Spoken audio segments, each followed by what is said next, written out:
जय हो छठ मैया।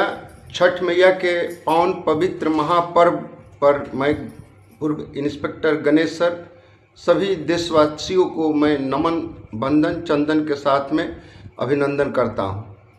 मेरे पूरे जनता जनार्दन बिहार उत्तर प्रदेश ही नहीं पूरे संसार के सभी जनता जनार्दन को जो छठ व्रत करने वाले हो या नहीं करने वाले हो सभी को तहे दिल से हृदय तल से नमन करता हूँ।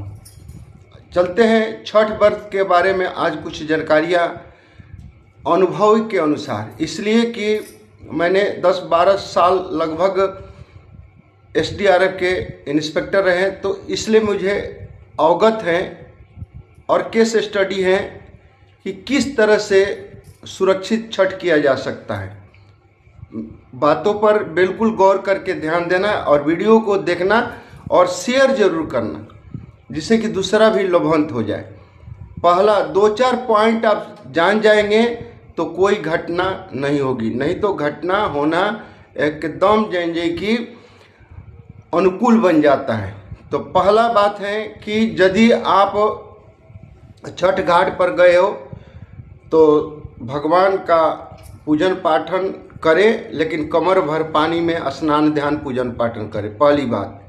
दूसरा, बैरिकेडिंग कभी भी पार न करें, दलदली घाटों पर कभी भी नहीं जाए।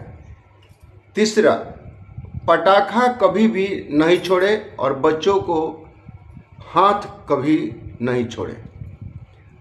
चौथी बात, यदि कार पार्किंग करते हो तो ऐसे जगह पर न करें कि जिधर से जाने का रास्ता हो, नागरिक जा रहा हो, पब्लिक जा रहा हो और आप कार पार्किंग करके अवरोध कर दिए, ये भी गलत बात हो जाती है।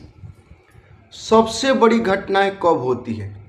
अनुभव के अनुसार मैं बतला रहा हूँ कि सबसे ज़्यादा घटनाएं तब होती हैं जब पटाखे की चिंगारी से और बर्न होने लगता है, कपड़े जो होता है वहाँ के शरीर में पहना हुआ कपड़ा भी कभी पटाखे का चिंगारी आकर के गिर जाता है और गिरने से क्या होती है, भगदड़ भी मच जाती है और काफ़ी नुकसान करना पड़ता है। या व्रत पर जो उस पर प्रसाद रहता है, उस पर कपड़ा रहता है, उस पर गिर जाता है तो नुकसान ही नुकसान हो जाता है। तो एक चीज़ हिदायत सरकार के तरफ से भी है और मेरे तरफ से हिदायत नहीं है, प्रार्थना है कि कोई भी पटाखा घाट पर नहीं छोड़े। अब घटनाएं सबसे भयंकर कब होती है? जब सूर्य को अर्घ देते हैं शाम के समय में। सब जानता है कमर भर पानी में स्नान करना, पूजन पाठन करना और उसके बाद में घर वापसी आना शाम होते होते। सुबह में भी वही ड्रिल होता है, सुबह सूर्य भगवान उगते को अर्घ देना और फिर उसके बाद में पुनः घर आना और प्रसाद करना।